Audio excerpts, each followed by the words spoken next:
आप गौर करेंगे तो देखेंगे कि आज के दिन इंसान में ज्यादा से ज्यादा पाने का लालच बढ़ता जा रहा है और शायद इसी के कारण इंसानियत कम होती जा रही है। यहाँ तक कि लालच के चलते इंसान आजकल एक दूसरे को मारने से भी 2 बार नहीं सोचता।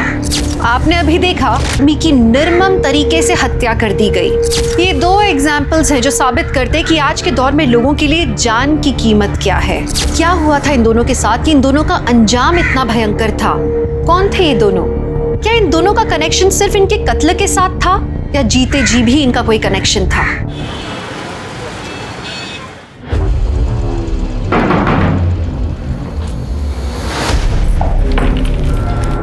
आ गई घर की याद?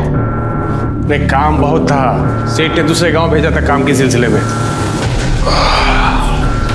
झूठ। हमें सब पता है कि आप पूरा दिन क्या काम करते हैं। यहाँ घर में खाने को दाने नहीं है और साहब को अय्याशा करनी होती बाहर। तुम मुझ पर कभी यकीन क्यों नहीं करती? सच बोलोगे तो क्यों नहीं करूंगी यकीन मैं?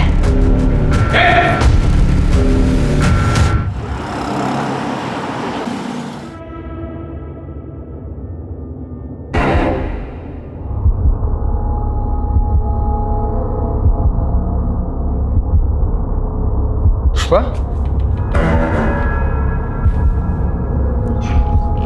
पुष्पा पगला गई हो क्या? हाँ, दरवाजा खोल के सो रही हो? कुछ चोर आ गया तो का चुरा कर लेकर जाएगा वो इस घर में से? है का इस घर में चुराने को? चुप कर, चबर चबर मत कर। भूख लगी, खाने दे। भूख तो हमें भी लगी है लेकिन कुछ नहीं है खाने को। कुछ नहीं है मतलब? कुछ था ही नहीं बनाने का तो क्या बनाते हैं हम? अरे किराने वाले से राशन ले आती ना।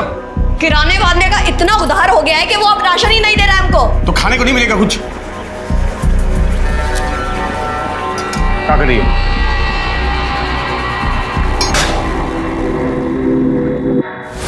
पियो और सो जाओ।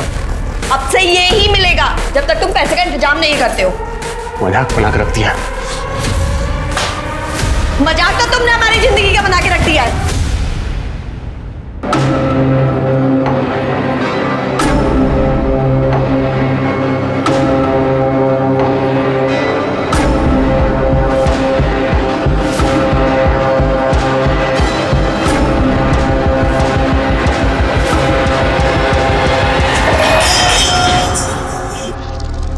पुष्पा कहाँ जा रही है? पुष्पा! पुष्पा रुक! ए पुष्पा रुक!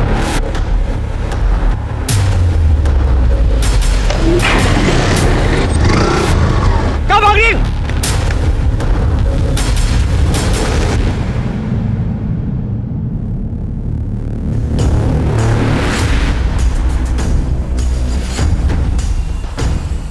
सर, गुमशुदगी की रिपोर्ट लिखवानी है सर।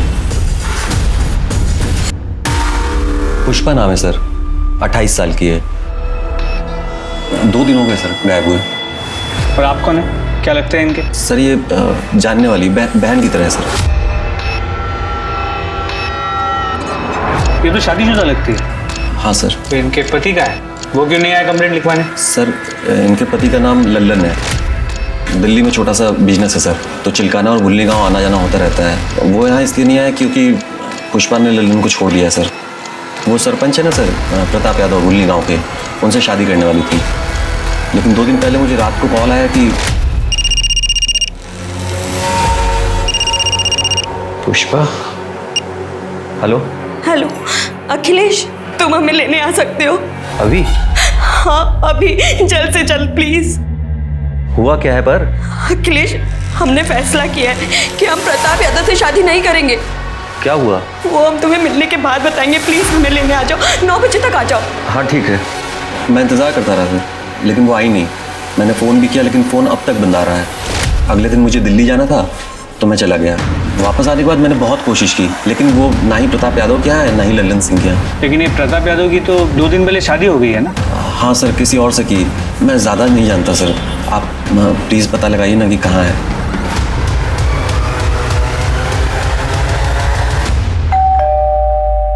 अरे हमें क्या पता पुष्पा कहाँ है।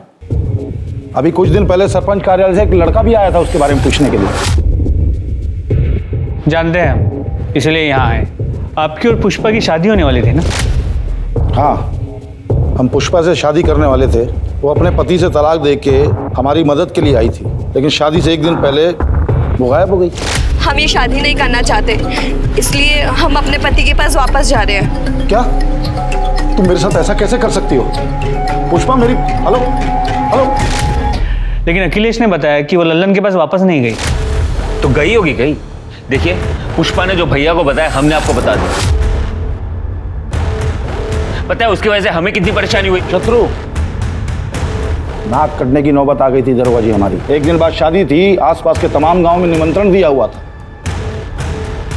वो तो भगवान की कृपा है कि शादी से एक दिन पहले हमें सपना मिल गई जिनसे हमारी शादी हुई, वरना कितनी बदनामी होती हमारी। लीजिए चाय पीजिए।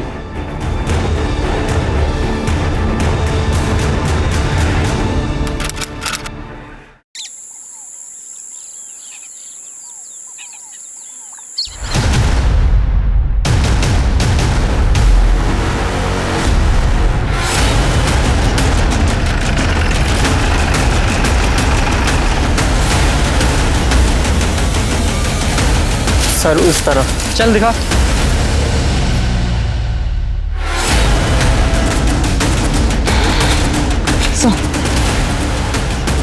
सर बॉडी को देख के इसकी उम्र तो नहीं बता सकते, लेकिन लड़की यंग ही होगी। सर ये कहना भी मुश्किल है कि ये मर्डर है भी या नहीं।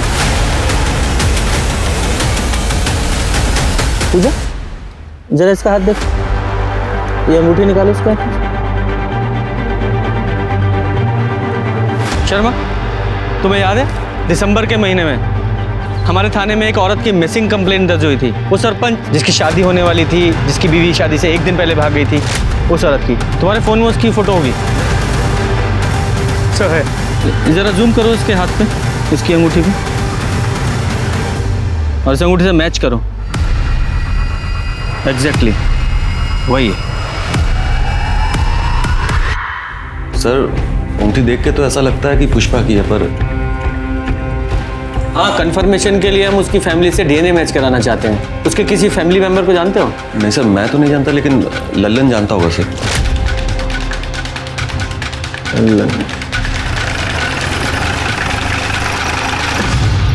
पुष्पा हमेशा पैसों के लिए झगड़ा करती थी मुझसे। कितनी बार तो खाना भी नहीं बनाती थी, मुझे भूखे पेट पानी पीकर सोना पड़ता था। 3 महीने पहले वो घर छोड़कर चली गई। बाद में पता चला कि वो भुल्ली गांव के सरपंच के वहाँ ठहरी हुई, और उसी सरपंच प्रताप यादव के साथ शादी करने वाली है। उसके बाद उसका क्या हुआ मुझे नहीं मालूम, और मैं जानने की कोशिश भी नहीं की। तो तुम्हारे कहने का मतलब ये है कि पुष्पा ने जब तुम्हारा घर छोड़ा उसके बाद से तुमने उससे कभी बात नहीं की? कसम से सर, कभी बात तक नहीं की मैंने उससे। अच्छा, झूठ बोलता है हमारे साथ। पुष्पा के कॉल रिकॉर्ड्स हैं हमारे पास। 13 दिसंबर की रात को उसने तुझसे फ़ोन पे बात की थी, उसके बाद वो गायब हुई है। हाँ सर, एक कॉल आया था मुझे। मैं हेलो हेलो बोल रहा था, लेकिन सामने से कोई आवाज़ नहीं आ रही थी, तो मुझे लगा कि कॉल अचानक कट गया। और फिर तेरी कोई बात नहीं, तूने कॉल बैक भी नहीं किया? हाँ, मैंने दोबारा कॉल नहीं किया, क्योंकि मुझे इस बात का गुस्सा है कि वो मुझे छोड़ कर गई है। लेकिन आप ये सब क्यों पूछ रहे हैं? क्या मिल गई क्या आपको? वो नहीं मिली है, लेकिन एक औरत की लाश मिली है। क्या? और हमें शक है कि वो पुष्पा की हो सकती है। लाश? शर्मा, जरा वो अंगूठी दिखाओ, जरा ये अंगूठी देखो और बताओ पुष्पा की है क्या ये? ऐसी अंगूठी पुष्पा भी पहनती थी। भी मतलब इस तरह की अंगूठी गांव की हर औरत पहनती है, मंदिर के बाहर बिकती है साहब। लेकिन ये पुष्पा की है या नहीं ये बता नहीं सकता सर। पुष्पा की फैमिली में कोई और भी है? उसकी फैमिली में सर एक भाई है, हरी शुक्ला, कानपुर में रहता है। नंबर दो उसका। शर्मा, ये पुष्पा के भाई हरि प्रसाद का पता लगाओ और उसका डीएनए सैंपल कलेक्ट करो, और ये लल्लन, इसकी पूरी कुंडली निकालो। ऐसा करो, एक कांस्टेबल को सादी वर्दी में इस लल्लन पर नजर रखने के लिए बोलो। सर,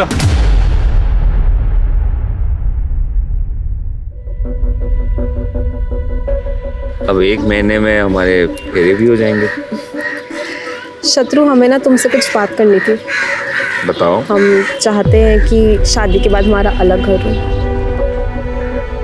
क्यों? भैया भाभी के साथ क्यों नहीं रहना? पर शत्रु, हमारी प्रिवेसी का क्या?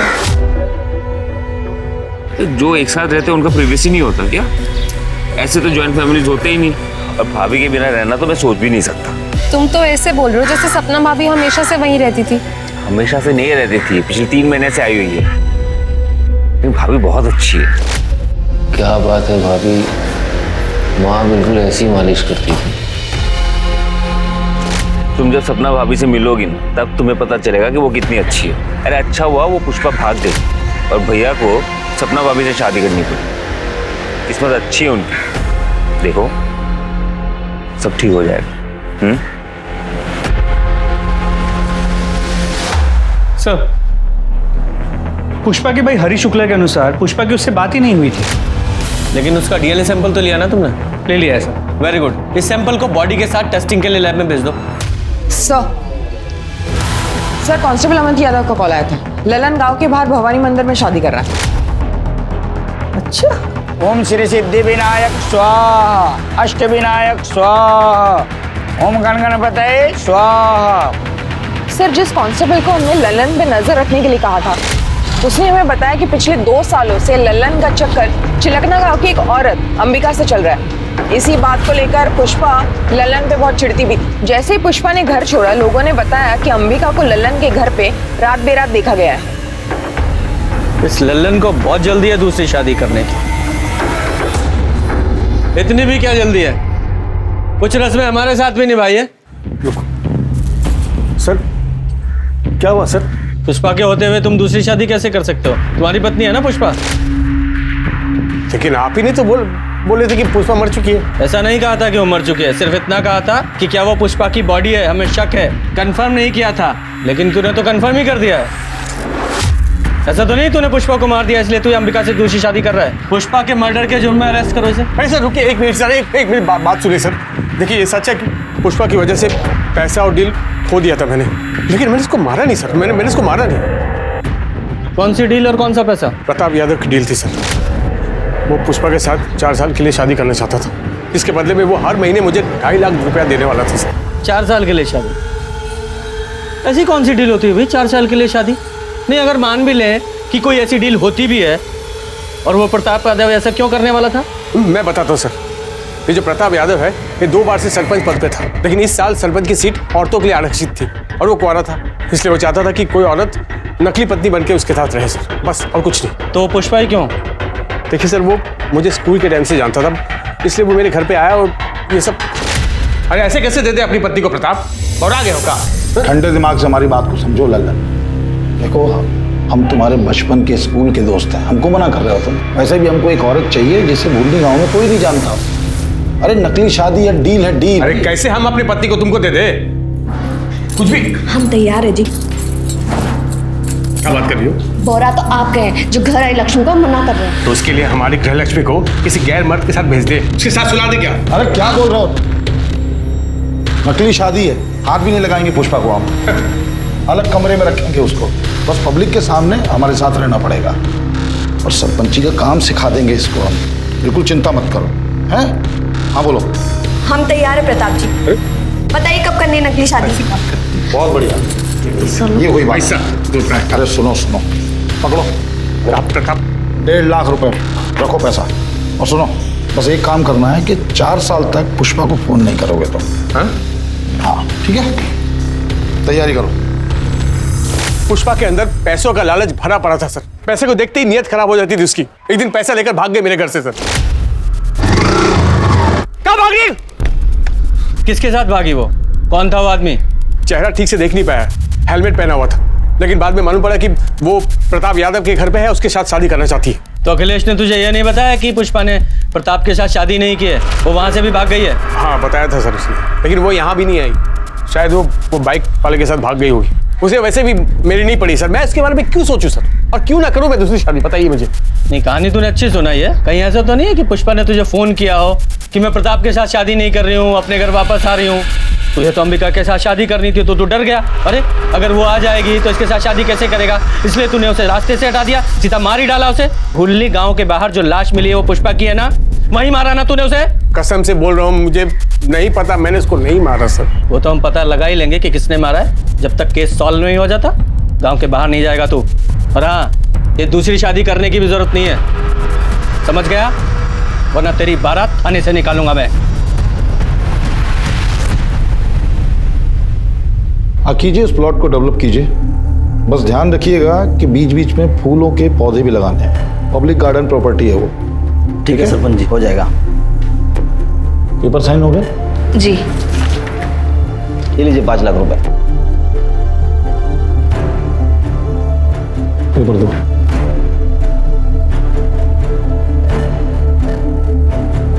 ठीक है सरपंच जी, हो जाएगा। राज, राज, ये कहाँ रहता है ये? जी जीजू, प्रणाम। राम प्रसाद की फाइल का क्या हुआ? वो तो मैंने तेज प्रकाश को बोला था ना उन्हें दिखाने के लिए।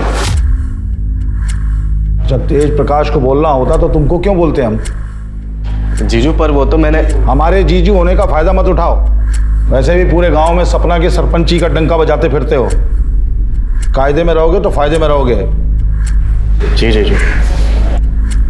कैसे हो भैया? नमस्ते भाभी। नमस्ते। अच्छा भैया, वो ट्यूबवेल वाले केस में शास्त्री जी मान गए। देखा, सीखो इनसे कुछ। हमारे भाई होने के नाते अकड़ सकते हैं, लेकिन नहीं, जो काम हम इनको बोलते हैं पूरी ईमानदारी से पूरा करते हैं, किसी दूसरे पे थोपते नहीं हैं, समझे? जीजू पर वो काम मैं। सही तो कह रहे हैं, कुछ सीखो शत्रु से। पर नहीं, तुम्हारे दिमाग में तो गोबर भरा है। अब खड़े क्या हो, जाओ यहां से। शत्रु, आज तुम्हारी शादी के कार्ड छपके आ जाएंगे और आज हम तुम्हारी पसंद का खाना बनाएंगे। जी भाभी। चले जी।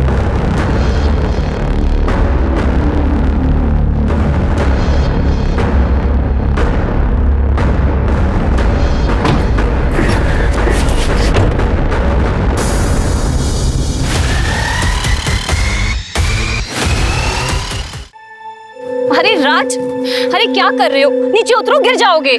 आपको क्या फर्क पड़ता है? जाओ अपने पति और देवर को देखो। मैं तो नौकर हूं ना घर का। कैसी बातें कर रहे हो? चलो नीचे उतरो, नीचे उतरो। वो लोग आपको मिलके सिर्फ बेवकूफ बना रहे। आपको ये बात समझ नहीं रही है? सिर्फ रबर के स्टैंड की तरह इस्तेमाल कर रहे हैं जीजू आपका, और कुछ नहीं। ये कैसी बातें कर रहे हो तुम? एक बात आप ही मुझे बताओ, महीने में लाखों कमाते हैं जीजू, उसका एक दहला भी देते हैं आपको? नहीं। अरे जरूरत पड़ने पर जब भी उनसे पैसे मांगे हमेशा दिए हैं ना उन्होंने। ये भीख के पैसे ना आपको अच्छे लगते होंगे, मुझे नहीं अच्छे लगते। और किस चीज के लिए पैसे मांगते हैं आप? घर गृहस्थी चलाने के लिए? उसके अलावा 1 रुपया भी मांगे आपने कभी ऊपर से? राज, अभी हमारी शादी को सिर्फ 2 महीने हुए हैं। अपने जीजू को थोड़ा सा वक्त तो दो ना, ताकि वो हम पे विश्वास कर पाए। दीदी आप गलत फहमी में, आप जो सोच रहे ना वैसा दिन कभी नहीं आएगा। अरे राज,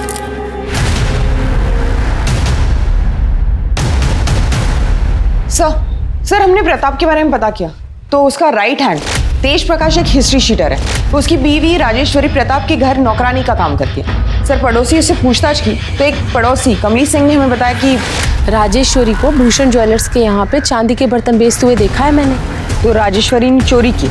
जब मैंने उससे पूछा तो उसने बताया कि प्रताप भैया ने उसे गिफ्ट दिए थे। गिफ्ट? हाँ, पहले भी मैंने ऐसे गिफ्ट बेचते हुए दुकान पर उसको देखा है, लेकिन लगता है जब से सपना भाभी आई है उसे गिफ्ट मिलना बंद हो गया है। ये राजेश्वरी और प्रताप यादव, इन दोनों का कोई चक्कर है क्या? सर कमली ने कुछ खुल के नहीं बताया। उसने नहीं बताया तो सीधे राजेश्वरी से पूछते। सच कहते हैं साहब, वो सारे गिफ्ट्स भैया जी ने दिए थे। साहब हम भैया जी के गिफ्ट घर पे नहीं रख सकते थे, इसलिए हमने बेच दिया, क्योंकि वो भैया जी और शत्रु अच्छे आदमी नहीं है। अच्छे इंसान नहीं है इसका क्या मतलब है? साहब बहुत मौका परस्त लोग हैं, मतलब अपने फायदे के लिए कभी भी बदल सकते हैं। देखिए ना, यूँ तो भैया जी ने कभी शादी नहीं की, सारी जिंदगी कुंवारे थे, पर जैसे सरपंच की कुर्सी बचाने का मौका आया उन्होंने फटाफट शादी कर ली। भैया जी की पीने की आदत है, पीने के बाद वो बहुत बदतमीजी करते हैं। और तुम्हारा पति, वो कौन सा दूध का दूल्हा है? साहब हम मानते हैं कि वो दूध के दूल्हे नहीं है, पर हाँ जब से उन्होंने हमसे शादी की वो बदल गए। हाँ वो भैया जी के छोटे मोटे बुरे काम कर देते, मतलब लोगों को डराना धमकाना, उनके पैसों को संभालना। तुम्हारे भैया जी के लिए तुम्हारे पति तेज प्रकाश ने कोई खून भी किया है? ये आप क्या बोल रहे हैं साहब? हम खूनी नहीं है। तो इतना डर क्यों रहे हो? साहब पुलिस को देख के कौन नहीं डरता है? अब हम लोग तो गरीब आदमी है साहब, जैसे तैसे करके गुजारा होता है। हमें छोड़ दो साहब। 13 दिसंबर को कहाँ थे तुम? 13 दिसंबर मतलब जिस रात पुष्पा गायब हुई, उस रात कहाँ थे तुम? साहब ये तो घर पर ही थे। हाँ साहब मैं घर पे ही था। और अगले दिन जब हवेली पहुंचा तो पता चला पुष्पा जी भाग गई। भैया जी बहुत गुस्से में थे क्योंकि शादी की सारी तैयारियां हो गई थी।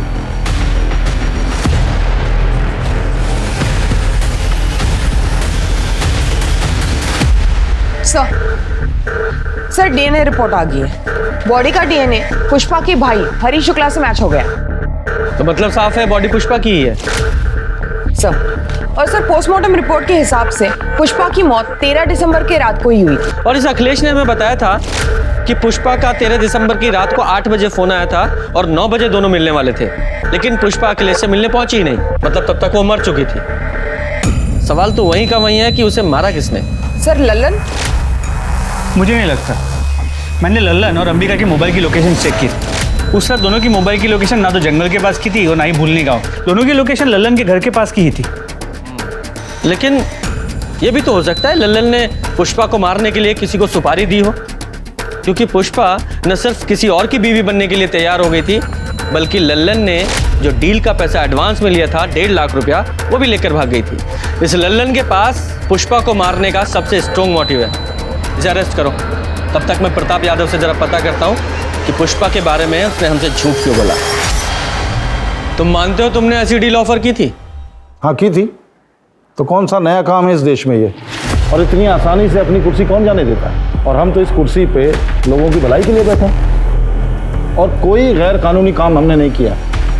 लल्लन को अच्छे खासे पैसे का वादा किया था, 1.5 लाख रुपए एडवांस दिए थे और वो पुष्पा तो खुद हमारे दरवाजे पे आई थी, शादी करने के लिए तैयार थी। एंड टाइम पे धोखा दे दिया उसने। उसने धोखा दिया, मार दिया उसे।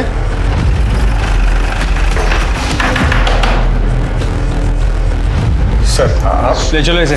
लेकिन क्यों सर? मैंने क्या किया सर? पुष्पा का मर्डर। एक मिनट सर, मैंने पुष्पा को नहीं मारा सर। आप प्रताप और शत्रु से पूछे ना, उन्होंने मारा होगा सर। भैया ने ऐसा कुछ नहीं किया। तुम्हारी हिम्मत कैसी भैया पे इल्जाम लगाने की? हिम्मत की बात करेगा ना। एक मिनट इंस्पेक्टर साहब, हमने कहा ना कि पुष्पा की मौत से हमारा कोई लेना देना नहीं है। क्या हुआ था उस रात? देखिए हम पुष्पा से मिलने उसके कमरे में गए तो पुष्पा हमें नहीं मिली, तो पूरे घर को ढूंढा हमने, वो कहीं नहीं मिली। फिर बाद में पुष्पा का फोन आया, उसने बोला कि वो हमसे शादी करने को तैयार नहीं है, इसलिए घर छोड़ के गई है। उस रात तुमने पी रखी थी? ये कैसा सवाल कर रहे हैं आप? हमने सुना है तुम रोज पीते हो और पीने के बाद जरा ज्यादा ही तरन्नुम में आ जाते हो और बदतमीजी करने लगते हो सकता है उस रात तुमने उसके साथ बलात्कार करने की कोशिश की, उसने विरोध किया तो मार डाला उसे। देख क्या बकवास कर रहे हो? एक मिनट इंस्पेक्टर साहब, बात कर रहे हैं ना हम। आप हाथ क्यों चला रहे हैं? हम मानते हैं कि हम रोज शराब पीते हैं, लेकिन हम किसी औरत के नजदीक नहीं जाते, यहां तक कि हम किसी को छूते तक नहीं है। चाहे तो आप सपना से पूछ लीजिए। अपनी पत्नी को भी नहीं छूते? देखिए हम पराई औरत के बारे में बात कर रहे हैं।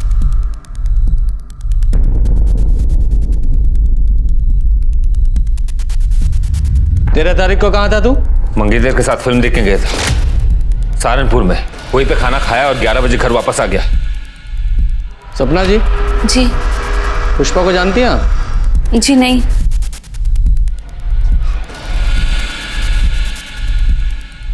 राजेश्वरी को आप बड़े महंगे तोहफे देते हैं।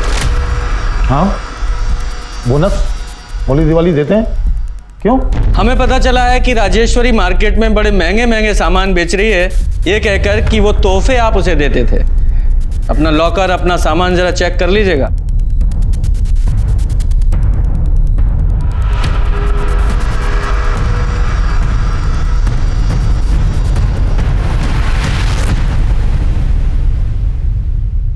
सर राजेश्वरी के अनुसार प्रताप पीने के बाद कंट्रोल में नहीं रहता था। हाँ, लेकिन जब हमने प्रताप से पूछताछ की थी तो उसने बताया था कि उसने किसी भी औरत के साथ कभी भी कोई बदतमीजी नहीं की। और सपना ने उसके हाँ में हाँ मिलाई थी। कहीं ये सपना प्रताप की टेम्परेरी बीवी तो नहीं है, जैसे कि पुष्पा होने वाली थी?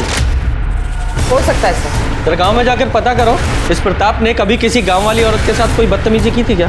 सर मैडम, वो तो किसी औरत की तरफ नजर उठाकर देखते तक नहीं थे। मुझे बहुत गर्व है कि मेरा बेटा प्रताप भैया जी को अपना आदर्श मानता है। अरे गांव वालों के हिसाब से ये प्रताप यादव भगवान के समान है, तो इस राजेश्वरी ने हमें कौन से प्रताप के बारे में बता दिया? शत्रु और हमने पूरे घर के सामान को चेक किया। ये रही वो लिस्ट जो तुमने पिछले कुछ दिनों में चुराई है।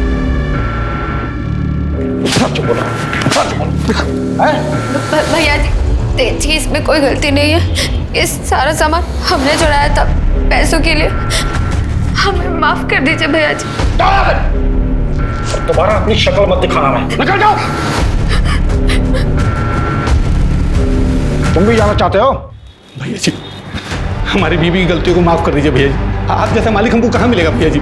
हम आपको छोड़ के कहीं नहीं जाएंगे भैया जी, बस हम यही रहेंगे। हम आपको छोड़ के नहीं जाएंगे भैया जी। प्लीज हमको माफ कर दीजिए भैया जी, भैया जी माफ कर दीजिए। बोलो। सर, हो सकता है प्रताप में कोई कमी ना हो, लेकिन ये नई सरपंच सपना यादव, उसके बारे में ऐसे नहीं कह सकते, क्योंकि प्रताप से पहले उसकी शादी अमर शर्मा नाम के एक आदमी से हुई थी। ठीक है, अमर और सपना इन दोनों से अलग अलग बात करते हैं। हाँ सर, मैं ही हूँ सपना का अभागा पति अमर शर्मा। अभागा? अरे अपनी बीवी को छोड़ दिया, फिर भी खुद को अभागा बता रहे हो? नहीं सर, मैंने उसे नहीं छोड़ा, उसी ने मुझे छोड़ दिया। जैसे उसे पता चला कि वो प्रताप किराए की बीवी के साथ सरपंच की कुर्सी भी दान पे दे रहा है, उसने मुझे छोड़ दिया। प्रताप को कैसे जानते हो तुम? सब प्रताप कभी मेरा दोस्त हुआ करता था, लेकिन जैसे उसे पता चला कि मैं कंगाल हो गया हूं, तो उसने मुझसे दोस्ती खत्म कर दी। लेकिन सपना बीच में आ गई। उसने बिना किसी शर्त के उसकी बात मान ली और मुझे छोड़ दिया। तो और क्या करती सर, दूसरे आदमी से शादी करना ही बेहतर था बजाय अपनी जान लेने के। अमर को शराब पीने की बहुत बुरी लत है। रोज शराब पीने के बाद वो मुझे मारता पीटता था। मैं तो अपनी ज़िंदगी ख़त्म कर देना चाहती थी।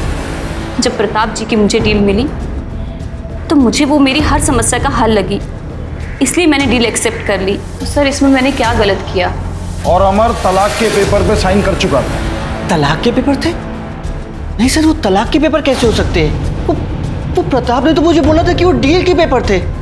सर, मैं बहुत पढ़ा लिखा नहीं हूँ, मुझे नहीं पता कि उन कागजों में क्या लिखा था। और प्रताप ने मुझसे बोला भी था कि वो पेपर मुझे वापस लौटाएगा, लेकिन नहीं लौटाया उसने। और ऐसा कोई एग्रीमेंट साइन नहीं हुआ था। और रही बात तलाक की, तो उसका फैसला 1-2 दिन में आ जाएगा। आप लोग चाहें तो तहसीलदार के ऑफिस में जाके पता कर सकते हैं। और आज के बाद हमारी गैर मौजूदगी में हमारी पत्नी से बातचीत करने मत आइएगा। आप लोग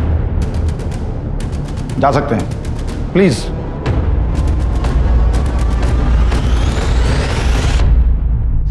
सर 10 तारीख की रात पुष्पा जिस बाइक पे भागी थी, कहाँ भागी? वो बाइक पुष्पा को पिक करने से पहले एक गैराज में रुकी थी। वो गैराज बाईपास रोड पे था, वहाँ एक सीसीटीवी कैमरा था और सर उस आदमी ने अपना हेलमेट उतारा था। सर देखिए वो आदमी कौन है। ये तब से हमें बेवकूफ बना रहा है। ले क्या उसे? तुम्हारी लोकेशन रिकॉर्ड के हिसाब से पहले उस रात तुमने अपनी बाइक का पंचर बनवाया, फिर पुष्पा को पिकअप किया, उसे प्रताप के घर छोड़ा, उसके बाद तुम अपने घर चले गए। सही कहा मैंने? सर, मैं मानता हूँ कि उस रात घर से भागने में पुष्पा की मदद मैंने की थी। ए रुक पुष्पा! दरअसल क्या हुआ था सर कि पुष्पा को लल्लन और अंबिका के रिश्ते के बारे में मालूम चल गया था। वो बहुत डरी हुई थी सर अपने भविष्य को लेके, इसलिए उसने सोचा कि क्यों ना 4 साल के लिए प्रताप की बीवी बन जाए। और वो पैसे सर जो उसकी डील के थे वो उसने लिए थे घर से। सर मैंने ही उसे प्रताप के घर छोड़ा था। 2 दिन बाद उसका फिर से फ़ोन आया और उसने मुझे बुलाया, जैसा कि मैंने सर आपको बताया भी है कि मैं वहाँ गया था। जरा अच्छे से याद करके बताओ, उस रात पुष्पा ने फ़ोन पर तुमसे क्या कहा था? हेलो अखिलेश, हम प्रताप यादव से शादी नहीं कर सकते। क्या हुआ? यहाँ की नौकरानी राजेश्वरी को हमने चोरी करते हुए पकड़ा। बहुत हंगामा हुआ और उसके पति तेज, उसने हमें चाकू दिखाकर धमकाया, कहने लगा कि हम अपना मुंह बंद रखें। तुम ठीक तो हो? हाँ हम ठीक है, तुम बस 9 बजे तक आ जाओ, बाकी बातें हम मिलकर बताएंगे। हाँ ठीक है सर, मैंने आपको बताया तो, मैं वहाँ गया था, मैं इंतज़ार कर रहा था, लेकिन पुष्पा वहाँ आई नहीं। मैंने फ़ोन भी लगाया लेकिन फ़ोन नहीं उठाया सर उसने। नहीं, ऐसा भी तो हो सकता है कि तुम झूठ बोल रहे हो। पुष्पा सचमुच तुम्हारे पास आई हो, तुमने उसे शादी के लिए प्रपोज किया, उसने मना कर दिया तो गुस्से में आकर उसे मार दिया। क्यों नहीं हो सकता? सर आप ये क्या बोल रहे हैं? पुष्पा को बहन मानता था मैं। शक के बिना पर पुलिस ने अखिलेश को कस्टडी में रखा, लेकिन अभी तक पुलिस को यह समझ नहीं आ रहा था कि पुष्पा का कातिल कौन था और उसने कत्ल किया क्यों। लल्लन के पास मोटिव था तो प्रताप और अखिलेश के पास भी अपने अपने कारण थे पुष्पा को मारने के लिए। लल्लन ने कस्टडी में यह माना कि उसने पुष्पा के बारे में गलत कहा था। पुष्पा दरअसल प्रताप की डील पे कभी हाँ कहना ही नहीं चाहती थी, पर लल्लन ने उस पर दबाव डाला और उसने खुद प्रताप से एडवांस लिया। राजेश्वरी ने कबूला कि उसने प्रताप के कैरेक्टर के बारे में झूठ कहा था पुलिस से। वो खुद सरपंच बनना चाहती थी, इसलिए उसने प्रताप को ऑफर किया था उसकी टेम्पररी बीवी बनने के लिए। लेकिन बजाय उसे चुनने के पहले प्रताप ने चुना पुष्पा को और फिर सपना को। पुलिस कश्मकश में थी कि क्या वाकई प्रताप निर्दोष है। लेकिन 2 दिन बाद पुलिस को प्रताप के खिलाफ एक कंप्लेंट मिली जिसने सबको चौंका दिया। प्रताप जी ने हमारे साथ रेप किया है सर। क्या? आपके पति ने? शादी की डील हुई थी कि प्रताप दीदी को हाथ भी नहीं लगाएगा, दोनों को अलग अलग कमरे में रहना था। सर 2 महीने तक सब ठीक था, लेकिन कल रात प्रताप जी हमारे कमरे में आए और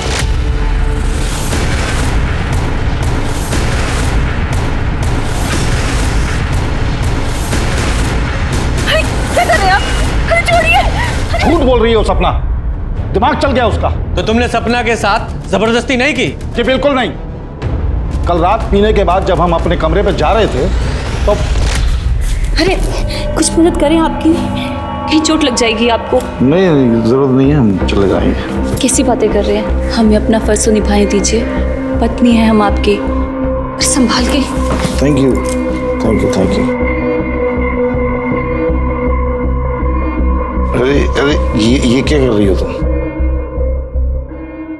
टेम्परेरी ही सही, पर हम पति पत्नी हैं, और कौन सी पत्नी नहीं चाहेगी कि वो अपने पति को खुश ना करे।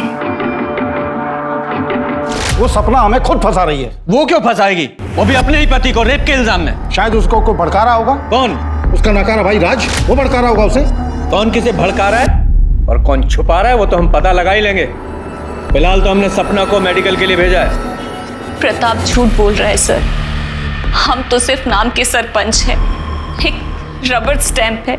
हमें कब क्या कैसे करना है इन सब का फैसला प्रताप जी करते हैं। और सर दोनों ही सूरतों में तो बदनामी हमारी ही होगी। हमें तो हमारी जान जाने का भी खतरा है कि हमारे साथ भी वो ना हो जाए जो पुष्पा के साथ। आपका कहने का मतलब है कि प्रताप ने पुष्पा को मारा? हमें नहीं पता सर, हम कुछ नहीं जानते। जो प्रताप है ये इतना पावरफुल आदमी है कि इसके लिए कुछ भी नामुमकिन नहीं है, और वो तेज और शत्रु उसके एक आवाज पे कुछ भी करने के लिए खड़े हो जाएंगे।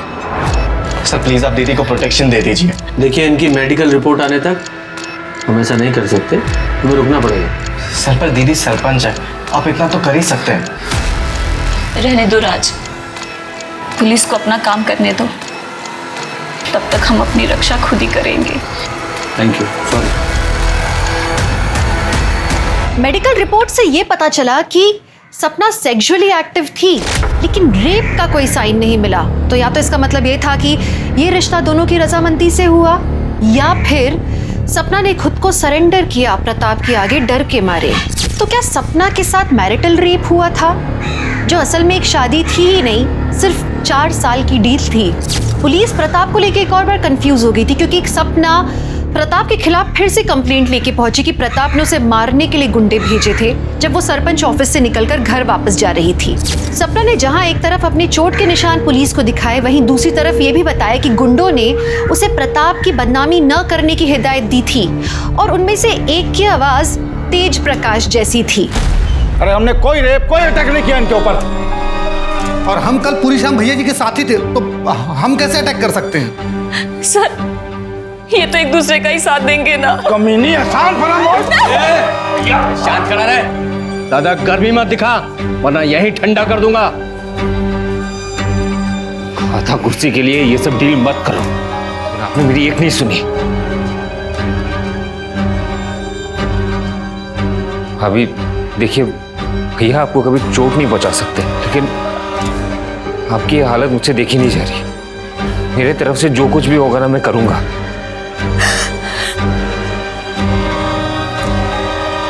आप आराम से घर में रहिए, आपको कोई नुकसान नहीं पहुंचाएगा। अगर किसी ने भी ना आंख उठा के देखा या इनकी कंप्लेन आई तो अंजाम बहुत बुरा होने वाला है, समझ गया?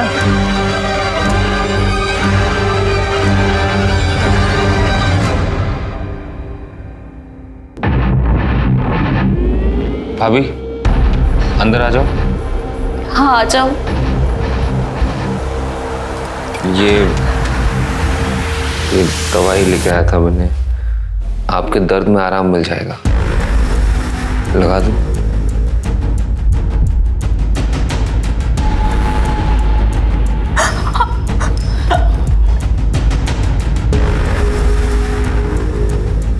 मुझे पता है तुम अपने भाई से बहुत प्यार करते हो, पर हम कसम खा के कहते हैं, हम सच कह रहे हैं।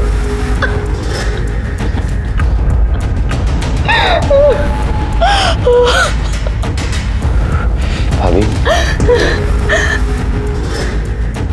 प्लीज रोइए मत।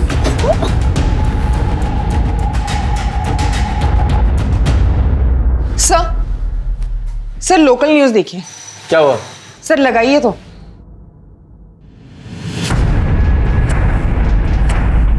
हमारे पति प्रताप जी ने हमारे साथ जबरदस्ती की और फिर अपने गुंडों और तेज प्रकाश को भेजकर हमें धमकाया, पर इससे भी उनका मन नहीं भरा।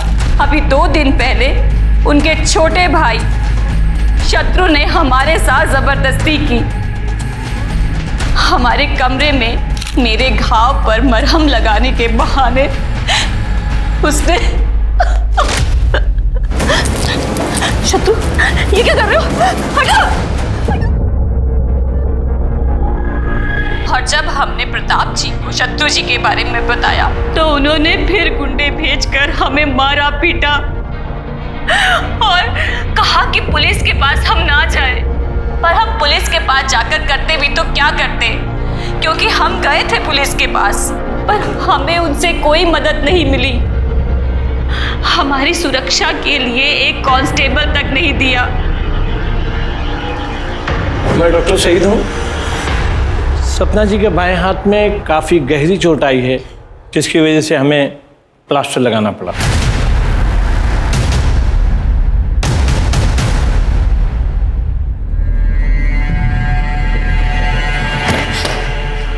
शत्रु कमीने, एक नंबर के धोखेबाज हो तुम, एक नंबर के धोखेबाज हो तुम। मेरी जिंदगी बर्बाद कर दी तुमने। जब तुम सपना भाभी की तारीफ करते थे, जब तुम कहते थे कि तुम उनसे प्यार करते हो, मैंने कभी नहीं सोचा था तुम इतने घटिया इंसान होगे। बेटा तुम भैया आप तो प्लीज रहने दीजिए, आप बीच में ना ही बोलिए। वैसे भी किसी रेपिस्ट से मैं शादी नहीं कर सकती, तो आप भूल जाइए। इस घर की कभी बहू बनूंगी मैं। ये रिश्ता मैं तोड़ती हूँ। शक्ल मत दिखाना कभी अपनी। पिंकी, पिंकी, शत्रु चिंता मत करना है, हम सब ठीक कर देंगे। बिल्कुल चिंता मत करना, अभी बात करते हैं। तेज, कहाँ हो तुम? अभी का भी निकलो। क्या बोल रहे हैं हम? अभी का भी निकलो। उस औरत ने जो भी इल्जाम लगाए हमारे खिलाफ, सबका सब करो उसके साथ। उसे मारो, उसे चोट पहुंचाओ, खत्म कर दो उसको। क्या कहा हमने? निकलो तुरंत। मुझे इस प्रताप से फिर से बात करनी होगी। तुम जाके तेज का पता लगाओ। सर, क्या था?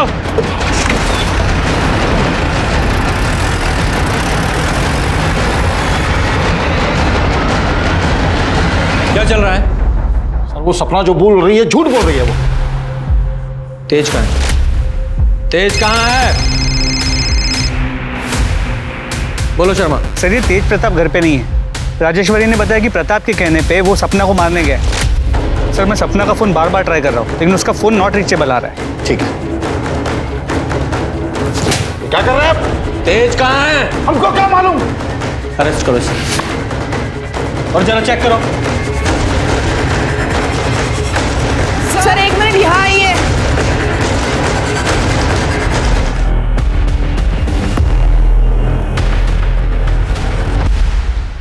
मैंने सपना भाभी को कभी बुरी नजर से नहीं देखा। वो तो मेरे लिए मां समान थी। उनकी गलत इल्जाम ने मेरी जिंदगी बर्बाद कर दी। मैं फिर भी लड़ने के लिए तैयार था। पिंकी ने मुझसे रिश्ता तोड़ दी। अब मेरे लिए जीने का कोई मतलब नहीं है भैया, मुझे माफ कर दो। शत्रु, क्या किया तूने यार? छोड़ो मारे उसका मेरे को। मैं आप शांत हो जाओ। मार डालूंगा उसको। तुम्हारी फीलिंग समझता हूं मैं, लेकिन सॉरी, तुम्हें हमारे साथ चलना पड़ेगा। लेके चलो। बॉडी को पोस्टमार्टम के लिए भेजो और ये एविडेंस बैग में डालो। स्मिता जी आओ। सपना दीदी जिंदाबाद, सपना दीदी जिंदाबाद, प्रताप यादव। क्या बोलो? उस औरत की सच्चाई नहीं मालूम तुम लोगों को? झूठी है वो, बेवकूफ बना रही सबको। भाई कर रहे हो? जाओ। प्रताप यादव, प्रताप यादव, सपना दीदी। हाँ बोलो। सर फर्टिलाइजर प्लांट के पास एक बॉडी मिली है, मैं वही जा रहा हूँ। ठीक है, पहुँचता हूँ। सर बॉडी तेज प्रकाश की है। और सर इसकी पॉकेट से ये टूटा हुआ मोबाइल फोन मिला। और ये लॉकेट यहाँ पास में ही पड़ा हुआ मिला।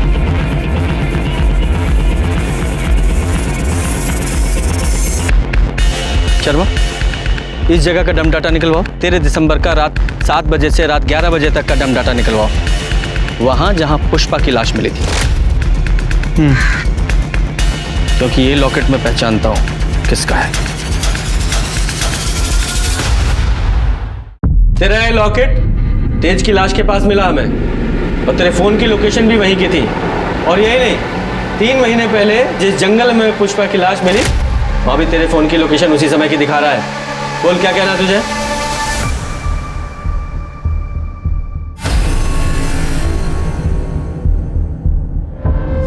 क्योंकि ये लॉकेट मैं पहचानता हूं किसका है।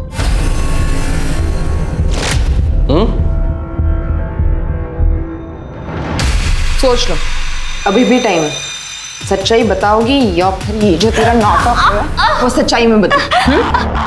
बता। पहले तो ये बता कि तेज प्रकाश को क्यों मारा तूने?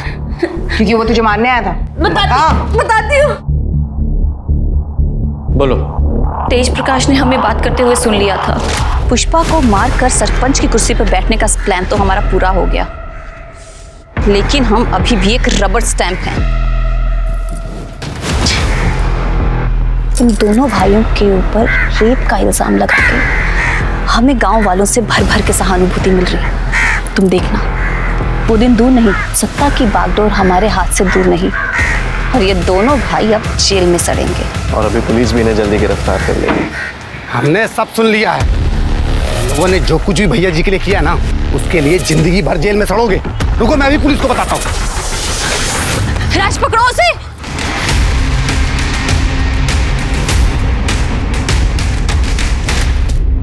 और पुष्पा को क्यों मारा? प्रताप की टेम्परेरी बीवी का सपना मेरे पति अमर ने यह कहकर ठुकरा दिया कि मैं गैर मर्द के साथ कैसे रह सकती हूँ। बेवकूफ था वो।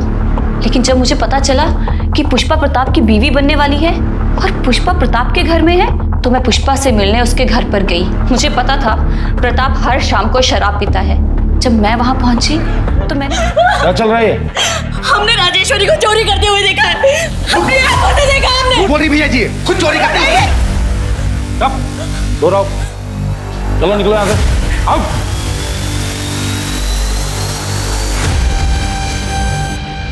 चिंता मत करो, हम हैं तुम्हारे साथ। अरे हम आप हमें छू नहीं सकते हैं। सॉरी पुष्पा। मैं पुष्पा के कमरे में गई और उसे मैंने बताया कि प्रताप शराब पीने के बाद एक अलग आदमी बन जाता है। मैंने कहा था ना तुम्हें, देख लिया ना अपनी आंखों से। पर उन्होंने वादा किया था कि वो हमें कभी नहीं छुएंगे। पुष्पा, कोई भी आदमी इस बात पे कायम नहीं रह सकता, और प्रताप जैसा आदमी जिसके पास सत्ता की कुर्सी है, पावर है, वो तो कभी भी नहीं। देखो पुष्पा, अगर तुम अपनी इज्जत बचाना चाहती हो तो चली जाओ यहाँ से। ना जाने कितनी ही औरतें इसकी दरिंदगी का शिकार हुई हैं, और इन आदमियों को क्या है, इनको तो रोज कोई ना कोई चाहिए। हाँ, तुम सही कह रही हो। देखो, हम तुम्हें घर छोड़ देते हैं, हम बाहर तुम्हें मिलेंगे। तुम अपना सामान जल्दी से पैक कर लो। हेलो अखिलेश। मैंने राज को पहले ही गाड़ी तैयार रखने के लिए बोला था। पुष्पा, तुमने बहुत सही फैसला किया। तुम हमको ना गांव के बाहर ही छोड़ देना। ठीक है, तुम एक काम करो, अब प्रताप जी को फोन करके बोल दो कि तुम उनसे शादी नहीं करना चाहती, ताकि वो तुम्हारा पीछा ना करे। हेलो, हम बोल रहे हैं, हम ये शादी नहीं करना चाहते। इसलिए हम अपने पति के पास वापस जा रहे हैं। क्या तुम मेरे साथ ऐसा कैसे कर सकती हो? Hello hello Pushpa.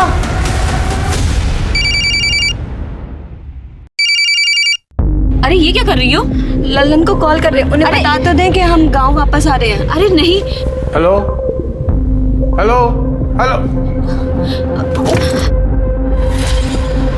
और फिर हमने गाड़ी को अच्छे से साफ करके उसे बेच दिया। वैसे तुम बहुत कमाल की एक्टर हो, हैं? और पुष्पा को रास्ते से हटाकर तुम खुद उसकी बीवी बन गई। वाह, और बहुत अच्छा नाटक किया तुमने उनकी बीवी बनने का। जैसे वो बोलता रहा वैसे करती रही, एकदम गुड़िया बन के। हालांकि इस बीच राज ने कई गलतियां की, पर वो मैंने सब संभाल ली। मैं बस अपना समय काट रही थी। प्रताप और शत्रु के खिलाफ जो तुमने कंप्लेन की थी वो झूठी थी। शत्रु तो मुझे अपनी माँ समान मानता था, बेचारा बेमतलब मारा गया। मुझे तो सरपंच की कुर्सी चाहिए थी, पूरी कुर्सी। रबर स्टैंप बन के नहीं रहना चाहती थी मैं, स्टैंप लगाने वाला मैं हाथ बनना चाहती थी। इनके खिलाफ चार्जशीट बनाओ और अब जेल में बनना तुम सरपंच, वहां मिलेगी तुम्हें कुर्सी। लालच ने 3 लोगों को मौत के घाट उतार दिया। राजेश्वरी प्रताप को लालच के कारण बदनाम कर रही थी। सपना को पुष्पा को मार के टेम्पररी वाइफ बनने के बाद भी लालच खत्म नहीं हुआ, उसे और चाहिए था। और प्रताप वो सरपंच की कुर्सी पर नियंत्रण रखे रहने के लिए टेम्पररी बीवी लाने को तैयार हो गया और 4 परिवार बिखर गए। हमारे पूर्वजों ने बिल्कुल ठीक कहा है, लालच बुरी बला है। कई कहानियाँ ऐसी होती हैं जो दिल को छू जाती हैं। हर किसी की जिंदगी में एक मोड़ आता है जहाँ से आगे बढ़ने के लिए हिम्मत चाहिए होती है। आज की ये अद्भुत कहानी इतिहास के पन्नों में लिखी जाएगी।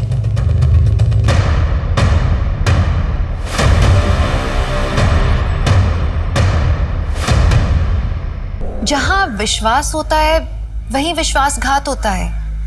तो क्या किसी पर हमेशा के लिए विश्वास करना छोड़ देना चाहिए? भरोसा वो भावना है जो एक बार टूट जाए तो दोबारा उसका बनना बहुत मुश्किल हो जाता है। लेकिन बिना भरोसे के ना तो दोस्ती कायम रह सकती और ना ही परिवार। बिना भरोसे के समाज का क्या होगा? नमस्कार, मैं दिव्यांका त्रिपाठी दहिया क्राइम पेट्रोल सतर्क के आज के एपिसोड में आपका स्वागत करती हूँ, जो विश्वास और विश्वासघात के बीच के चक्रव्यूह की कहानी है।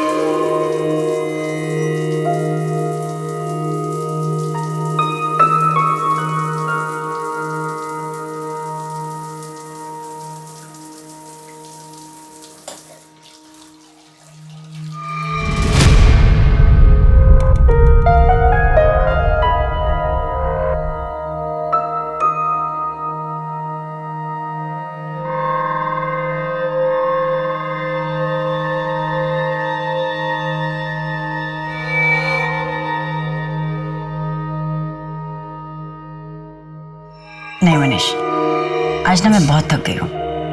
आज नहीं।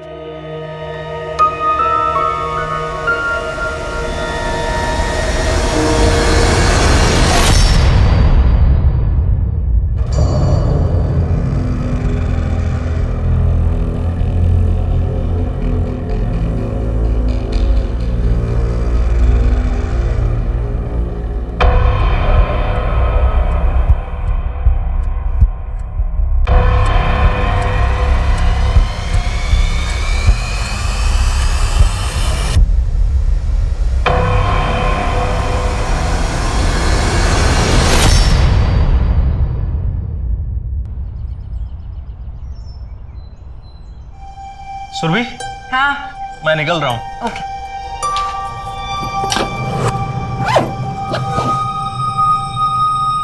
मम्मी, हाँ मेरा टिफिन हो गया हो गया।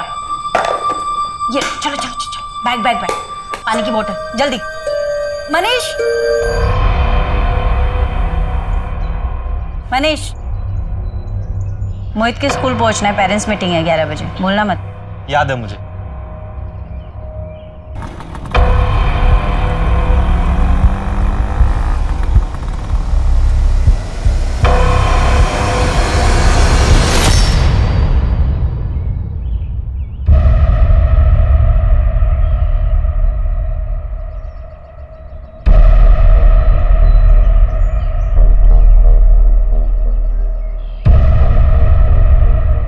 नीतीश, कौन है रे लोग?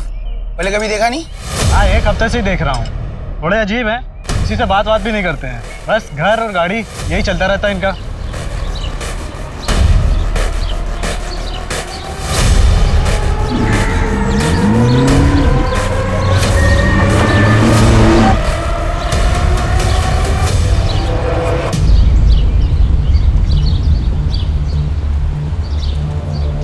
मीना अंदर आ।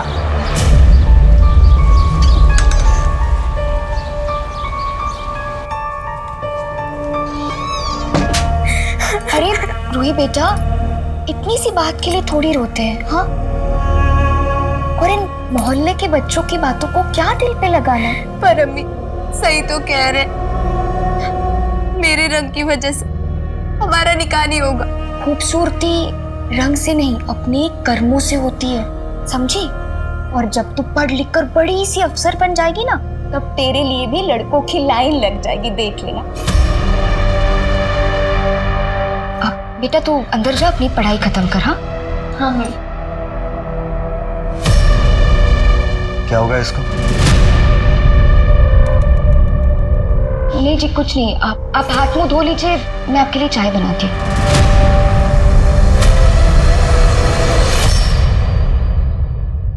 सर, व्हाइट बीटोवेन 1 घंटे पहले पार्शन में दिखी थी, इसके बाद से ट्रेस नहीं हुई। नाकेबंदी करवा दो, तभी चेक पोस्ट को अलर्ट करो और इस तरह की जो भी गाड़ी दिखाई दे उसकी तलाशी अच्छे से करो। सर, एटीएस को इन्फॉर्म करें? नहीं अभी नहीं, लीड हमारी है, पहले हम कंफर्म करेंगे, उठाएंगे, फिर एटीएस को इन्फॉर्म करेंगे। ये सुरभि कहाँ है? वारंट मिला?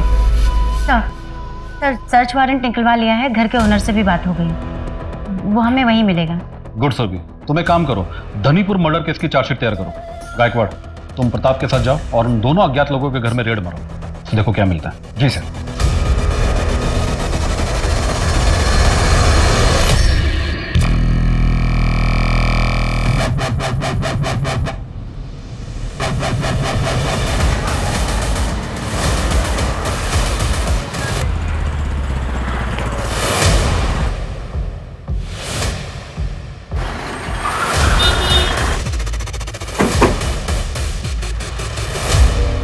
सर एक्सीडेंट हुआ है, दोनों की डेथ हो चुकी है, हिट एंड रन का केस लग रहा है और ये टायर के बड़े बड़े निशान। सर ये तो किसी ट्रक या टेम्पो को टायर के निशान लग रहा है। पूरा एरिया अच्छे से चेक करो, देखो आसपास या रोड के एक्सीडेंटल पर कोई सीसीटीवी है क्या? ठीक है सर। तिगड़े का ही मेला लगा? नहीं, घर एकदम साफ, ऐसा लग रहा है कि हमसे पहले उनको टिप्स मिल गई थी।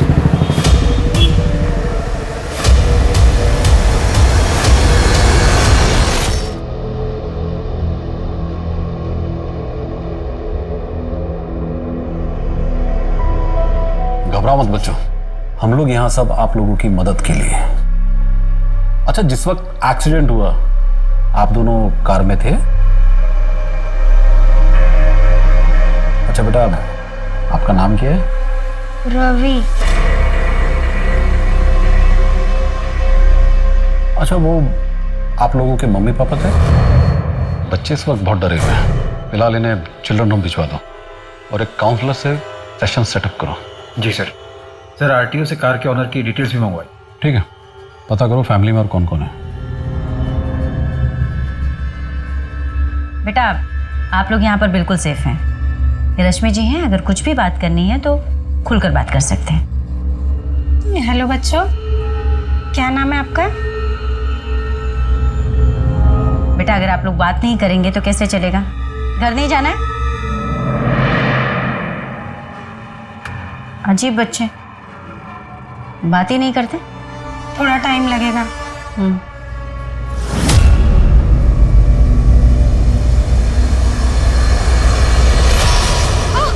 उठाओ अपना बैग और दफा हो जाओ यहाँ से। आपके सिवा हमारा है भी कौन, हम कहाँ जाएंगे? अल्लाह के खातिर रहम करिए। ये ना सर, एक्सीडेंट वाली कार में जो मोबाइल मिला था, टेक्निकल टीम को थोड़ा और टाइम चाहिए उसे ओपन करने के लिए। आरटीओ से कार ओनर की डिटेल्स मंगवा ली। ठीक है, तुम उसके घर जाओ और उसके रिश्तेदारों के बारे में पता लगाओ। सर, कंट्रोल रूम से इन्फॉर्मेशन आई है, हिंजेवाड़ी में एक व्हाइट विटा वैन लावारिस खड़ी है, एक राहगीर ने कार के अंदर झांक कर देखा तो उसे कुछ सस्पिशियस दिखा। ठीक है, चलो। सर मैं भी चलूं? नहीं, तुम एक्सीडेंट वाले विक्टिम के रिश्तेदारों में पता लगाओ, गायकवाड़ हमारे साथ आएगा।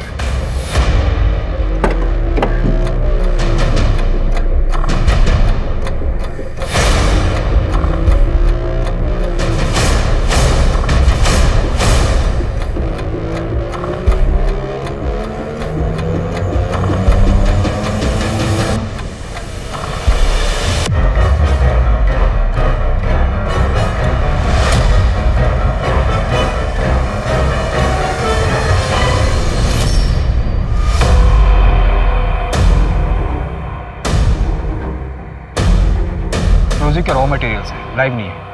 एटीएस भी ऑन द वे है सर। गाड़ी का कोई नंबर प्लेट? फेक है सर। बॉम्ब स्क्वाड वाले अपना काम कर ले, उसके बाद फॉरेंसिक टीम फिंगरप्रिंट्स और डीएनए के सैंपल कलेक्ट करेगी। इतना एक्सप्लोजिव कोई यहाँ क्यों छोड़ेगा? शायद खौफ पैदा करने के लिए। नहीं, खौफ पैदा करने के लिए कोई इतना एक्सप्लोजिव साथ लेकर नहीं चलेगा। तो फिर आप कहना चाहते हैं कि कुछ बड़ा प्लान था? हाँ नहीं, शायद अभी भी है। इस शहर पर बहुत बड़ा खतरा मंडरा रहा है और हम सब बारूद पर बैठे हैं। इससे पहले कि कोई चिंगारी शहर को खाक कर दे, हमें इसकी तह तक जाना होगा। लेकिन सर, पूरे शहर में ढूंढेंगे कैसे? इस गाड़ी का फर्स्ट पॉइंट हमें लक्ष्मण ने बताया था। लास्ट पॉइंट ये है, हमें पता लगाना कि दोनों पॉइंट के बीच में गाड़ी कहाँ कहाँ गई थी। एक काम करो, इस शहर के सारे सीसीटीवी खंगाल डालो। जी सर। ये लोग बुआ के यहाँ गए थे, उनकी तबीयत खराब थी तो उन्हें देखने गए थे, लेकिन रात को नहीं लौटे तो हम लोगों ने सोचा शायद वहीं रुक गए होंगे। मगर ये कैसे हो गया मैडम? हिट एंड रन का केस लग रहा है। आप फिलहाल पेपर वर्क पूरा करके बच्चों की कस्टडी ले लीजिए। कौन से बच्चे? आपके चाचा चाची के बच्चे। वही का? वो तो अपनी नानी के घर है। कौन है? मैं इनको नहीं जानता मैडम, मैंने इन्हें पहली बार देखा, पता नहीं कौन है।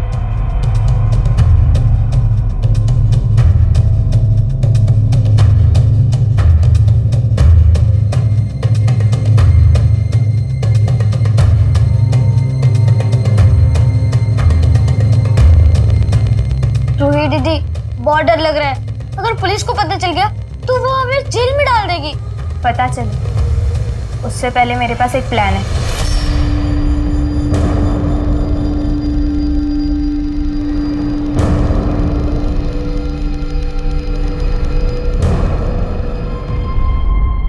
आंटी आंटी आंटी, वो मुझे ना अक्सरवाड़ी जाना है, तो कैसे जाते हैं? हाँ, यहाँ आगे एक बस स्टॉप है, वहाँ से कोंडवा की बस ले लेना, वहाँ से नजदीक है अक्सरवाड़ी। आंटी आंटी, वो मुझे ना कुछ पैसे चाहिए, सिर्फ बस की टिकट के लिए, ज्यादा नहीं चाहिए। चल भाग यहाँ से। तुम लोग भीख मांगने के नए नए तरीके अपनाते हो। अगर इतना ही दिमाग पढ़ाई में लगा देती तो कुछ बन जाती। आंटी, मैं सच में झूठ नहीं बोल रहा आंटी।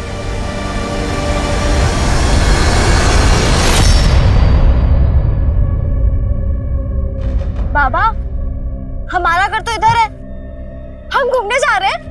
नहीं बेटा, हम घूमने नहीं जा रहे, हम तुम्हें कुछ दिनों के लिए तुम्हारी नानी के घर पे छोड़ने जा रहे हैं। लेकिन क्यों? ना, बहुत जल्दी हम खुद आएंगे तुम्हें लेने के लिए।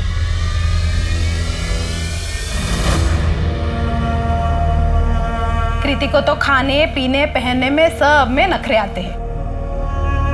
माँ, एक बात पूछूं? हाँ पूछो ना बेटा। आप ये कहाँ से सीख के आया? ऐसा बात करता है कोई अपनी माँ से? नहीं, वो गायत्री काकी बोल रही थी कि तेरी माँ तेरे बाप को खा गई। नहीं बेटा, ऐसा नहीं बोलते।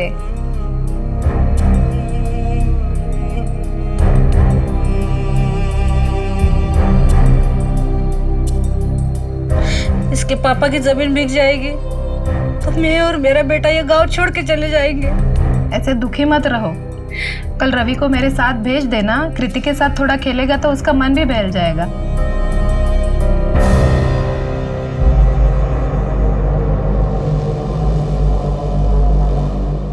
भैया, कुछ पैसे दो ना, बहुत दिन से खाना नहीं खाया। कितने दिन से खाना नहीं खाया?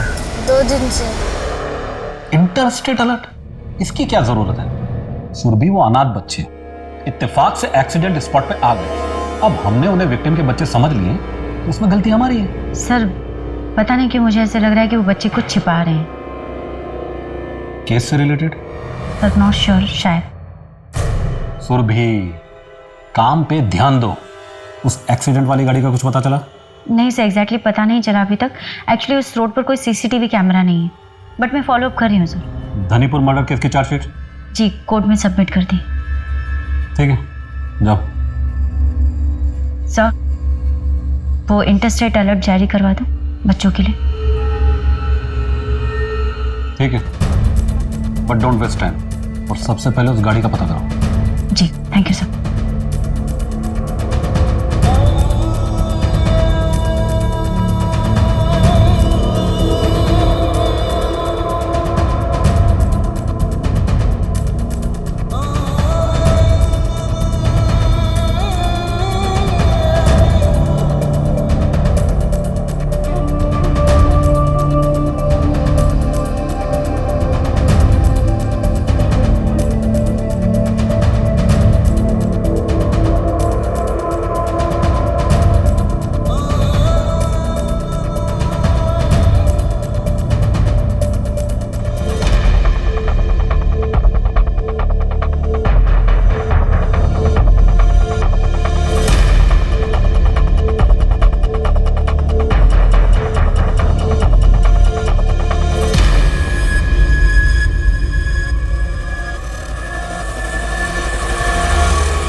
कुछ पता चला उन बच्चियों का? नहीं मनीष, पता है उन बच्चों को देखकर कुछ अजीब सा लगता है। मैंने एक केस पढ़ा था 10-11 महीने पहले, बिहार का था शायद। उसमें भी एक बच्ची ऐसे एक आदमी को रास्ते पे मिलती है, वो उसे अपने घर ले जाता है, उसकी बीवी उसे खाना खिलाती है, फिर वो आदमी पुलिस स्टेशन चला जाता है कंप्लेन कराने के लिए। लौट के आता है तो देखता है उसके बीवी बच्चे दोनों मरे हुए हैं, ब्रूटल स्टैबिंग। घर का सामान भी चोरी था, कुछ बच्चियों का गैंग था, और शायद वो बच्चियां अभी तक पकड़ी नहीं गई हैं। हाँ, उसके पास बहुत पैसे, लेकिन ऐसा कुछ करना होगा ताकि वो मेरा पीछा ना कर सके। लेकिन तुम करोगी क्या? पता नहीं। तुम क्या करोगी?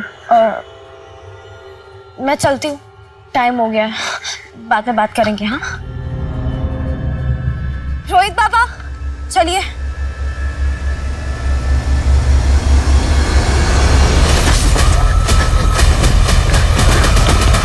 काम हो गया? हाँ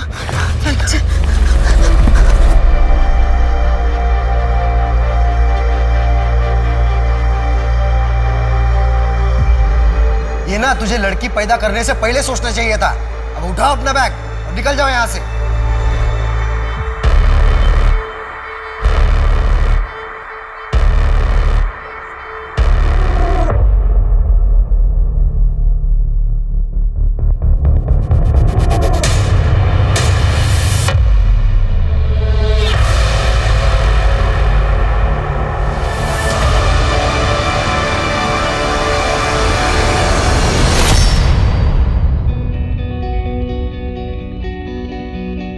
हाँ जोई बेटा, हो गया घूमना फिरना?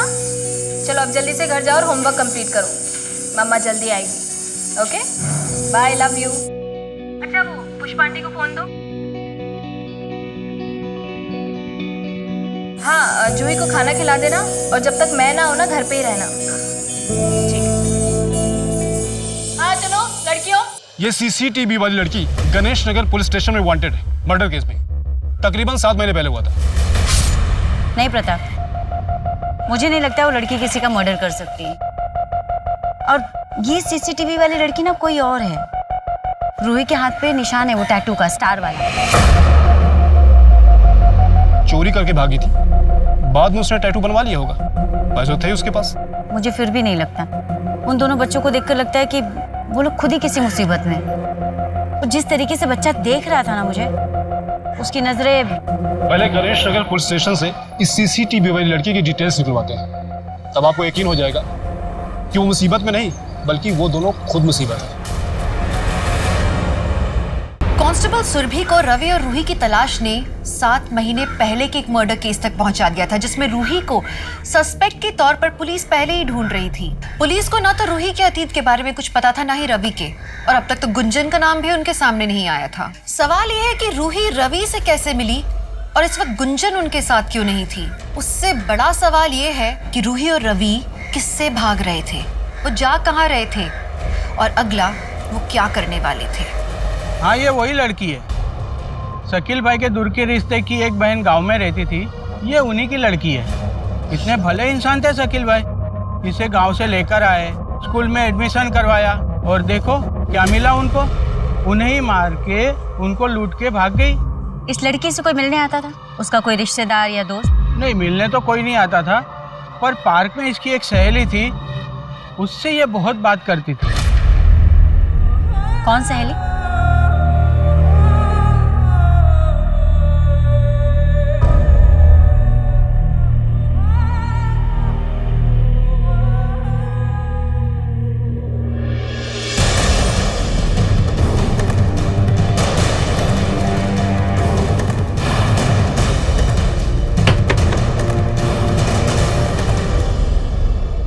जी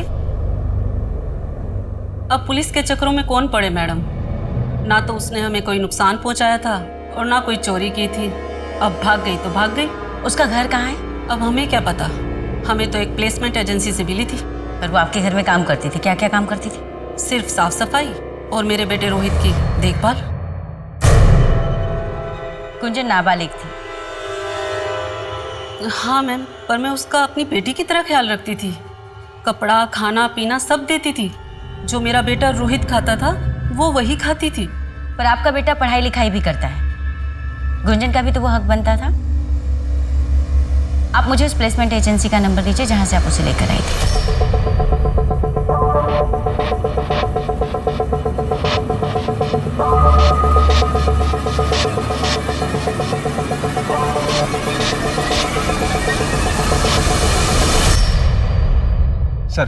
सर वो वाइट बीटा वैन जिसमें हमें एक्सप्लोजिव मिला था, उसको मूवमेंट को ट्रैक किया। वो ऑलमोस्ट पूरे शहर में घूमी।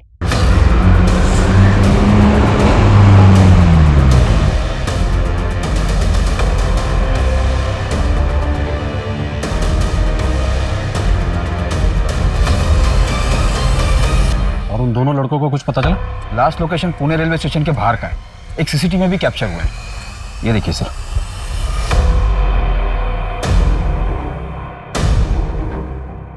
पूरे चांसेस है ये लोग शहर से बाहर निकल गए हैं। लेकिन गाड़ी छोड़कर क्यों गए? एक काम करो गायकवाड़, ये इंटर स्टेट अलर्ट जारी करवा दो और ये फोटो महाराष्ट्र के सभी पुलिस स्टेशन में भिजवा दो। जी सर। 2 साल से मेरी आंखें गुंजन को तलाश रही है। स्कूल में किसी लड़की से हाथापाई हो गई थी जिसमें उस लड़के को फ्रैक्चर हो गया। शायद इसी डर से गुंजन लौटी ही नहीं वापस। हमने गुंजन को ढूंढने की बहुत कोशिश की मगर कहीं नहीं मिली। आप मेरी गुंजन को ढूंढ दीजिए। देखिए, हम पूरी कोशिश कर रहे हैं। अगर गुंजन यहाँ आती है तो आप मुझे इस नंबर पे कॉल करिएगा।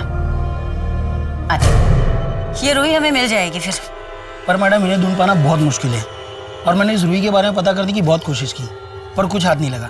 और उसके हाथ में बना वो स्टार वाला टैटू, वो तो बहुत कॉमन है। लगभग हर टैटू आर्टिस्ट हर दूसरे तीसरे दिन ऐसे टैटू बनाते रहता है। मुझे लगता है ना तुम्हारे खबरी नेटवर्क को वायरस लग गया। एंटीवायरस डलवाओ और काम पर लग जाओ। मुझे ये बच्चे चाहिए, वो भी जल्द से जल्द।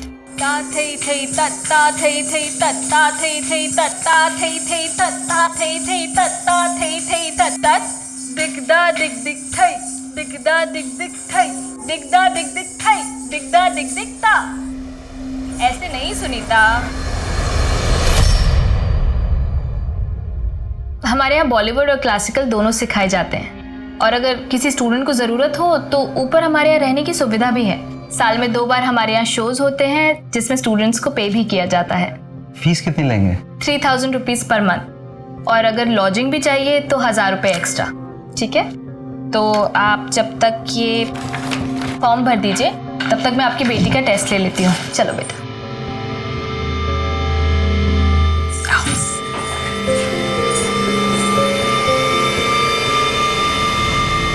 सर, मैंने शकील अंसारी का बैकग्राउंड पता किया।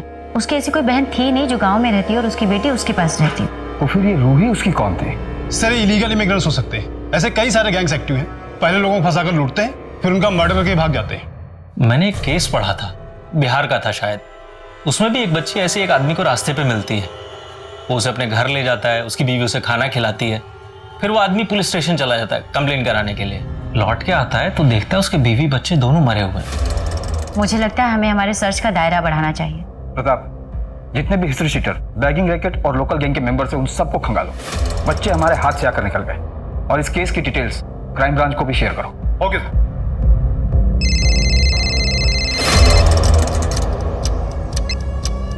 हेलो,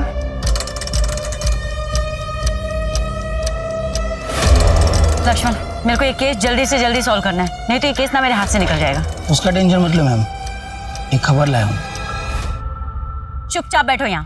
भागने की कोशिश की ना तो पुलिस स्टेशन ले जाऊंगी और पुलिस स्टेशन ले जाकर शकील अंसारी के मर्डर में तुम्हें चिल्ड्रंस होम भेज दूंगी और इसे अनाथालय। फिर कभी नहीं मिल पाओगे। और ये सब क्या है दिखाओ।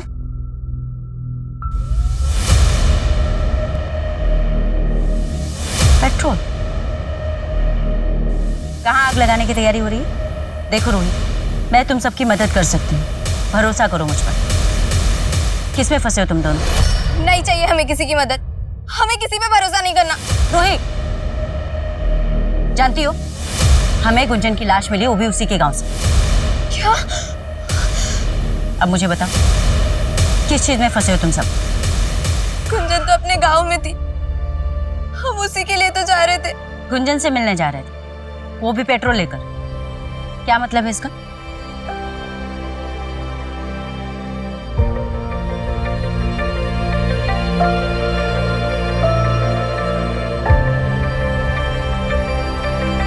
उसने मार दिया गुंजन को। किसने?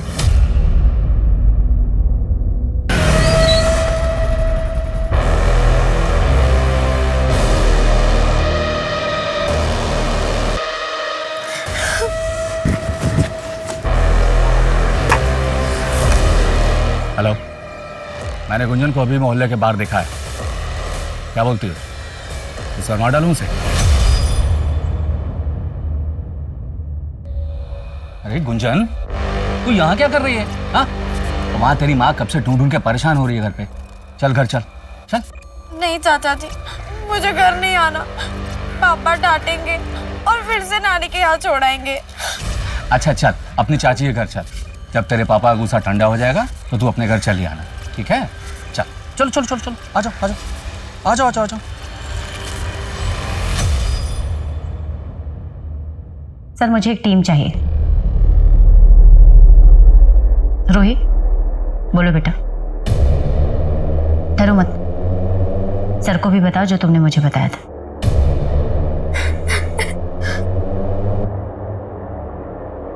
गुंजन को उसके चाचा ओमकार नहीं मारा होगा।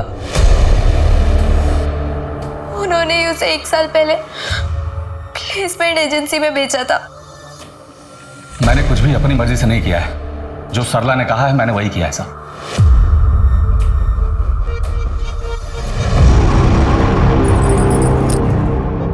तुम गुंजन से कब छुटकारा दिलाओगे? वादा याद है ना अपना? बहुत जल्द, और फिर हम हमेशा साथ रहने लगेंगे। अच्छा आएगा बंसी, अब जाओ अभी यहाँ से। अरे छोड़ो बंसी भैया को, मैं बोल दूंगा कि मैं भाभी के हाथों की चाय पीने आया था।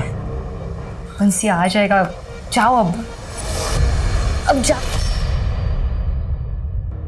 मैं तुम्हारी मदद कर सकती हूँ। ले लो, ले लो। तुम्हारी दुख तकलीफें सब कुछ दूर करके एक अच्छी जिंदगी दे सकती हूँ। मैं डांस सिखाती हूँ और तुम भी डांस सीख के बहुत सारा पैसा कमा सकते हो। एक अच्छी इज्जत की जिंदगी जी सकते हो। बोलो, चलोगे मेरे साथ?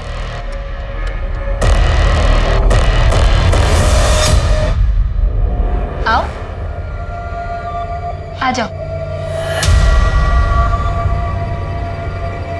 अच्छा सुनो, तुम यहीं वेट करो, पहले गुंजन का फॉर्म भर लेते हैं, ठीक है? चल।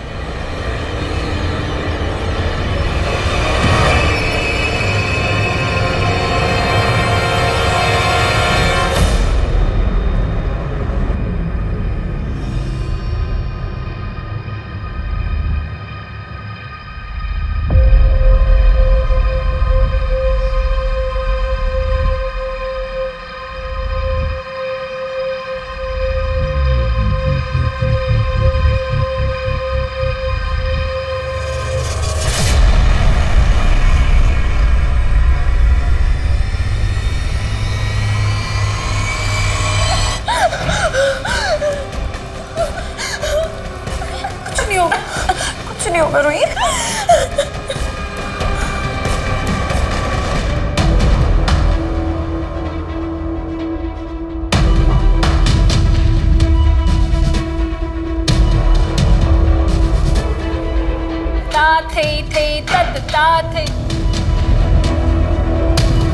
क्या हुआ?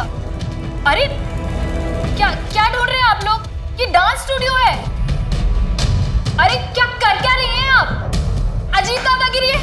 पैसे नहीं खिलाओ तो आम आदमी को परेशान करोगे क्या? छोड़िए।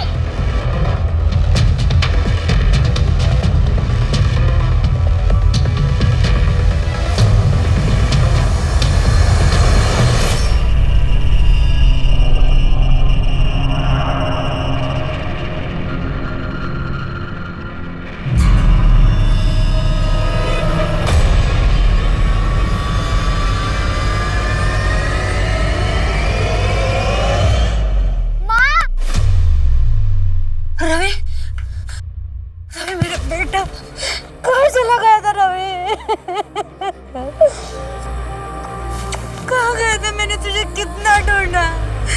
माँ वो चाहते और जाती नहीं।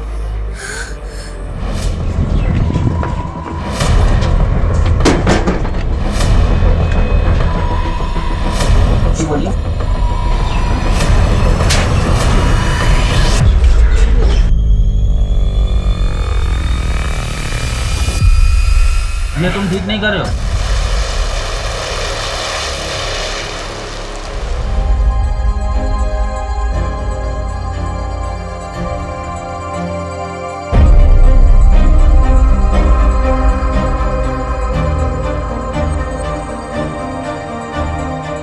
क्राइम पेट्रोल की टीम सुरभि पाटिल और ऐसे तमाम साहसी पुलिस वालों को सलाम करती है जो अपने काबिलियत के दम पर लोगों की सुरक्षा करते हैं। सुरभि पाटिल की काबिलियत और साहस देखकर पुलिस डिपार्टमेंट ने उसे वक्त से पहले कांस्टेबल से एएसआई के पद पर प्रमोट किया।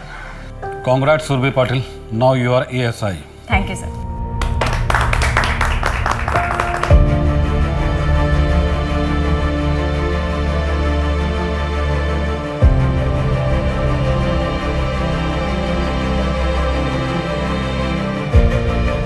मीना और रूही को पुणे के चिल्ड्रन शेल्टर होम में भेजा गया, जहां उनकी रेगुलर काउंसलिंग हो रही है आज, और वो अपने सदमे से उबर भी रहे हैं। सुरभि दिल की अच्छी लड़की थी, इसलिए वो वक्त पर हिम्मत वाली बन पाई। शुरुआती तौर पर सुरभि अपने इर्द गिर्द हो रहे अपराधों को देखकर भी उनके खिलाफ लड़ने की हिम्मत नहीं जुटा पा रही थी, लेकिन जब उसने हिम्मत जुटाई तो उसके सामने आने वाला हर अपराधी कमजोर पड़ गया। आगे चल के सुरभि ने ऐसे कई सेक्स रैकेट्स का भांडा फोड़ा और कई लड़कियों की जान बचाई। इसी के साथ मैं दिव्यांका त्रिपाठी दहिया लेती हूँ आपसे विदा। फिर मिलूंगी क्राइम पेट्रोल सतर्क विमेन अगेंस्ट क्राइम के नए एपिसोड के साथ। जय हिंद। क्राइम पेट्रोल के और भी दिलचस्प कहानी देखने के लिए हमारे चैनल को सब्सक्राइब करें और बेल आइकॉन दबाना न भूलें।